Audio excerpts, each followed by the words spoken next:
안녕하세요. 저는 한 고등학생입니다. 제 가족은 할머니, 할아버지, 아빠 저 이렇게 넷씩돼요. 저희 아빠는 불쌍하게도 23살 때 미혼부가 되셔서 혼자 저를 보살피면서 키워오셨어요.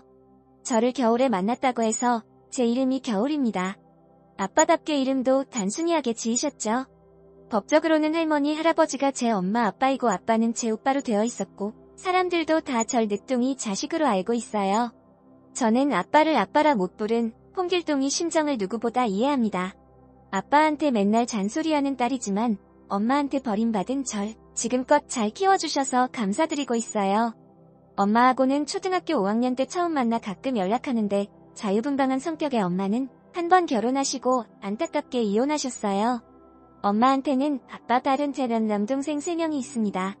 저는 사실만 같아서는 엄마, 아빠가 재결합해서 같이 살기 바랬지만 두 분이 전혀 그럴 마음이 없는 것 같아 단 한 번도 입 밖으로 내보인 적은 없었습니다.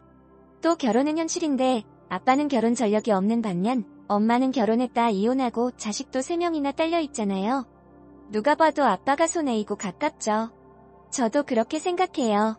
저 때문에 아빠가 새로운 여자도 못 만나고 만나는 여자마다 개떡같은 여자만 걸리고 어쩜 여자 보는 눈이 그렇게 없는지 제가 아주 아빠 볼 때마다 속상해 죽겠어요.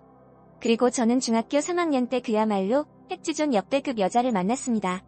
어느 날 할머니께서 제 눈치를 보시며 조심스럽게 말씀을 꺼내시더라고요. 겨울아, 우리 겨울이 새엄마 생기는 것에 대해 어떻게 생각하니? 라고 물으시더군요. 할머니는 매우 조심스러운 게 혹여나 새엄마 들어오면 제가 못되게 굴거나 반항해서 속 썩일까봐 걱정이 되셨던 모양입니다. 하지만 아빠가 결혼하면 어차피 저랑 같이 살 것도 아닌데 굳이 의견이 중요한가 싶기도 했어요. 아빠가 혹시나 남몰래 연애하고 있었나 배신감이 살짝 느껴진 것 빼고는 제가 초딩 어린애도 아니고 늘 아빠의 연애와 결혼에 대해서는 찬성하는 입장이었기 때문에 괜찮다고 할머니께 말씀드렸습니다. 그러자 할머니 저를 꼭 껴안으시며 착하고 기특하다 하시고는 제 손에 용돈을 쥐어주시더군요. 저는 가끔 이런 식으로 감동 주시는 할머니가 정말 좋았습니다. 아빠도 나중에 제게 허락을 구하더라고요. 겨울아, 할머니한테 말씀드렸지? 아빠가 좋은 사람을 만나고 있는데 아빠는 그 사람이 네 엄마가 되었으면 좋겠어. 거기다 제가 대꾸했죠. 아빠한테 제일 중요한 외모와 몸매가 합격했을 테니 1차 통과했을 테고 성격과 내 존재를 받아들일 수 있는 넉넉한 마음씨까지 2차 감정도 모두 끝낸 거 맞는 거야? 일단 만나봐. 전에 만났던 아줌마들하고 다를 거야. 진짜 천사라니까. 하지만 허당인 아빠가 영 불안한 게 제가 그동안 아빠를 만났던 여자들 아는데 외모 반반하고 몸매 좋은 것 빼고는 싹 다 아니었거든요. 맨날 돈 뜯기고 사기당하고 술 먹고 욕하는 이상한 여자들만 걸려서는 이번에도 겉모습에 속아 맘씨까지 떨어져 넘긴 거 아니냐고 했더니 아빠는 진짜 이번에 다르다고 분명 저랑 좋은 사이가 될 거라고 호언장담했습니다. 그리고 아빠는 여자친구를 집으로 데려왔네요.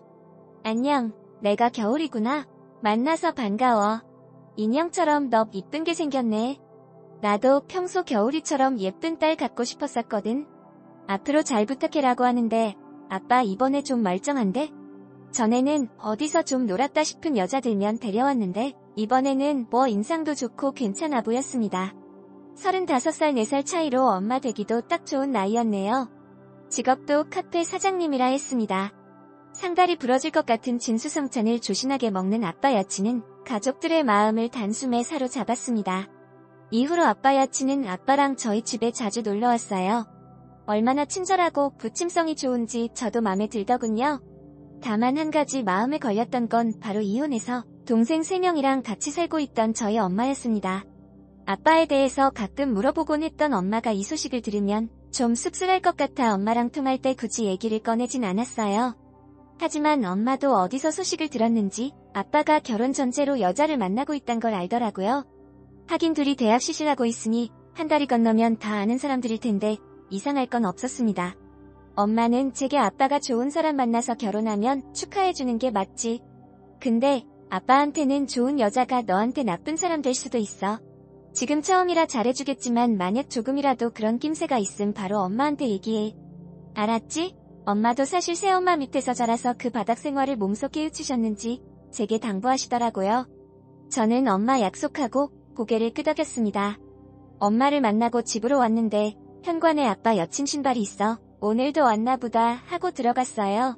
아빠랑 할머니, 할아버지가 옹기종기 모여 과일을 드시고 계시더라고요. 할아버지께서는 너도 어서 와라. 언니가 과일 이것저것 사왔는데 아주 꿀이다. 같이 와서 먹자. 내 옷만 금방 갈아입고 나올게요 라고 말씀드리고 제 방 안으로 들어갔는데 근데 그때 제 방 안에서 후다닥 하며 방금 뭔가를 아빠 여친은 모습이 보이지 않겠어요? 저도 모르게 으악 하는 비명이 나왔습니다. 아빠 여친도 놀라듯 표정 관리하며 제 방을 나오는데 덩달아 놀란 아빠와 식구들이 보며 아니 자기야. 화장실 간다면서 왜 겨울이 방에서 나와? 이상한 듯 말하자 아빠 여친 당황해하며 아 그게 아니라 사실은 겨울에 방이 화장실인 줄 알고 들어왔는데 방이 너무 예뻐서 좀 구경하다 보니까 미안해 겨울아. 언니가 실수했다. 진짜 미안하며 제게 사과를 하고는 쏙 빠져나오더라고요.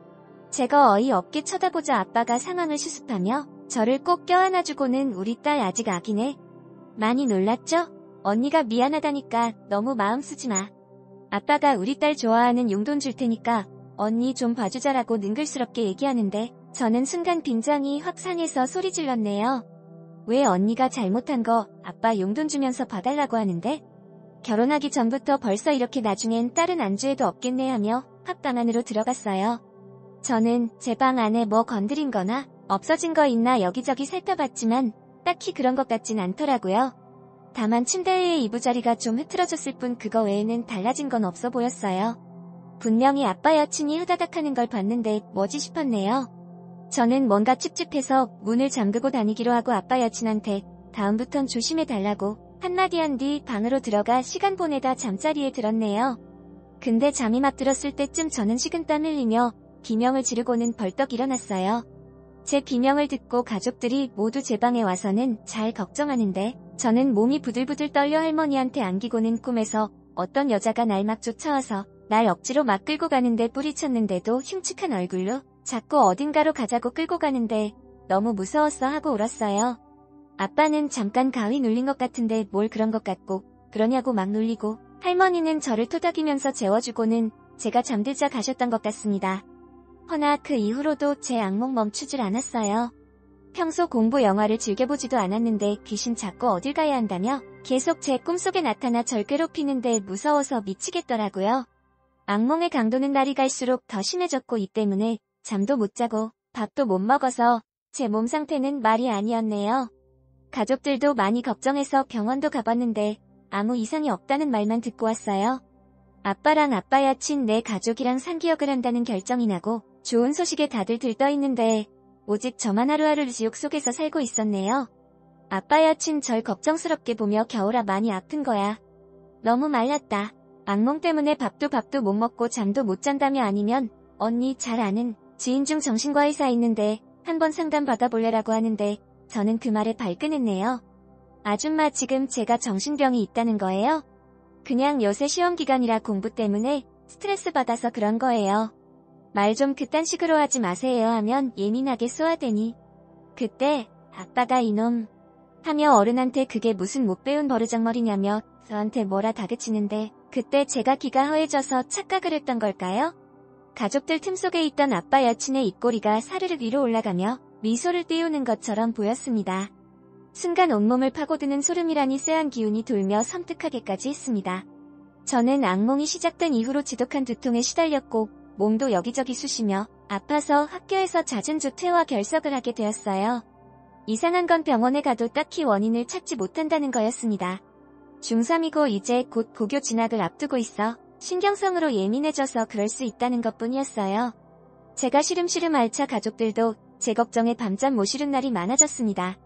하지만 그거와는 별개로 아빠와 아빠 여친이 결혼은 착착 진행이 되었어요.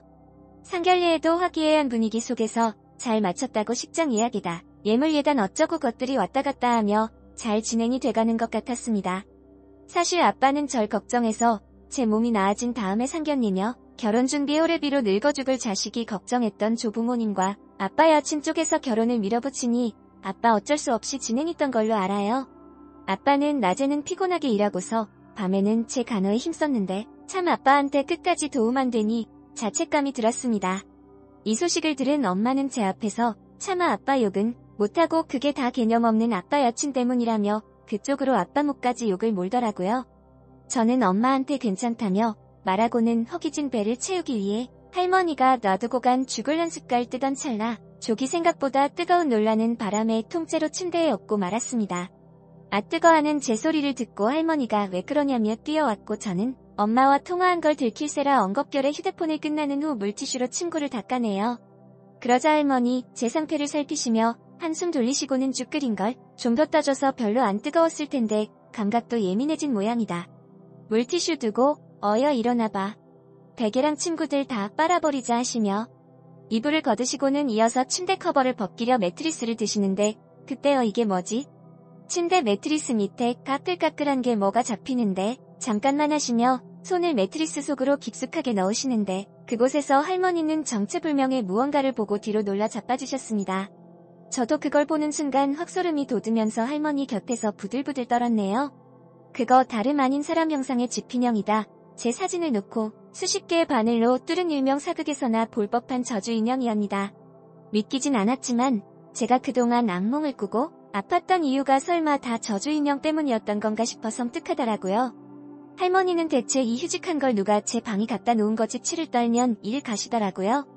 순간 할머니랑 저랑 같이 떠올릴 사람 바로 아빠 여친이었습니다. 할머니는 할아버지에게 자초지종을 설명한 뒤 의논하시고는 당장에 모른 척하며 아빠와 아빠 여친은 소환했고 천사 같은 얼굴로 생글거리며 아버님 어머님 예비 며느리 왔어요.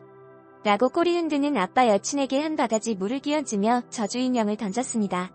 아빠는 제 사진이 있는 저주인형 보며 놀라고서 이게 뭐냐고 물었고 아빠 여친은 시치미를 떼며 자긴 이게 뭔지도 모른다며 발뺌하는데 할머니는 입술을 깨물며 비꼬시더라고요.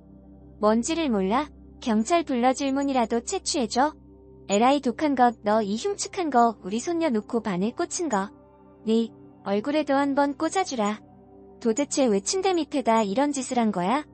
저주라도 걸고 우리 애 죽이기라도 할 셈이었어? 하늘의 도움을 알아내기에 망정이지 안 그랬으면 우리 집안에다 어떤 흉측한 짓을 저질렀을지 몰라? 어쩜 감쪽같이 이런 일을 저질러? 가게 무슨 소리야? 당신이 저주인형 우리 딸 침대 밑에다 놨다고? 혹시 그래서 우리 딸이 당신 저주 때문에 아팠던 거야? 말도 안 돼. 어떻게 당신이 우리 딸한테 저주를 걸 수가 있어? 아빠야 친는 가족이 모두 자기를 범인임을 확신하며 몰아붙이자 더 이상 아무 얘기 없이 고개를 숙이고는 아빠의 해명 요구와 할머니 할아버지 악에 바친 욕설 가만히 듣고 있다. 갑자기 저를 매섭게 쏘아본 후 저주인형 갖고 밖으로 뛰쳐나가 버렸습니다. 아빠가 뒤쫓아 잡으려 했지만 이미 어디에도 보이질 않았대요. 저는 다리 힘이 풀려 털썩 주저앉았고 갑자기 복받쳐오는 눈물의 울음을 터뜨렸어요. 할머니와 할아버지는 이제 다 끝났다며 괜찮다며 저를 안아주셨습니다. 아빠도 허탈해하며 주저앉아 할아버지는 아빠한테 노발대발하시며 어디서 그 따위 것을 데려왔냐고 결혼 다 물리라고 우리 손녀 해하려는 년 따위하고는 절대 결혼 못 시키신다며 하셨네요. 그러자 아빠도 제 앞에서 우시면서 여친이 평소 미신이랑 흑마법에 관심이 많긴 했는데 저주인형 우리 딸한테 사용할 줄은 꿈에도 생각 못했어요. 딴 건 다 괜찮아서 저도 결혼까지 마음먹었던 건데 결혼해도 우리 딸이랑 같이 살 것도 아니었는데 도대체 왜 그랬는지 저도 이해가 안 돼요. 나 진짜 왜 맨날 이런 여자만 걸려하며 망연자 실해하시는데 뭐 암튼 전 아빠 덕분에 저주인형의 저주까지 경험한 사례자가 되었네요. 아빠의 여자 보는 눈이 최악이라는 걸 이번 뛰기로 다시금 깨닫게 되었습니다. 할머니는 마음에 걸렸던지 침대를 비롯한 제 방에 있는 가구들을 몽땅 새 것으로 교체해 주셨습니다. 끔찍한 악몽과 저주에 시달렸던 저는 신기하게도 저주인형이 없어지자마자 금세 회복기에 전처럼 건강한 사람이 되었어요. 아빠 여친은 아빠가 결혼식 준비에 대한 위약금 때문에라도 길을 쓰고 찾았지만 신기루처럼 사라지고 어디에도 없던 애요. 보니까 상견례 때 부모라고 나온 사람들도 대행업체에서 돈 주고 데려온 것 같다는데 법적으로는 딱히 여자를 처벌할 만한 근거가 없어 아빠의 결혼은 우프게도 위약금만 물어주고 해프닝으로 끝나버리고 말았습니다. 아 정말 귀신에 홀린 것처럼 발달했네요. 아빠는 이번 계기로 본인한테 제 소중한 것 저라고 저랑만 평생 살겠다고 하는데 저는 냉정하게 됐다 끊었습니다. 얼른 아빠도 좋은 여자 만나서 새 출발해야 할 것 같은데 어째 만나는 사람마다 이런 건지 모르겠네요. 특히나 그분은 역대급이셨습니다. 1년이 지난 지금도 그때 생각만 하면 오싹해요. 왜 저주인형을 제 방에 놨는지 이유가 궁금한데 그 여자를 만날 수 없으니 알 길이 없어서 좀 짜증나요. 이건 제가 직접 겪은 제 리얼 실화입니다. 지금은 고등학생이 되어서 건강하게 잘 지내고 있으니 걱정 마세요.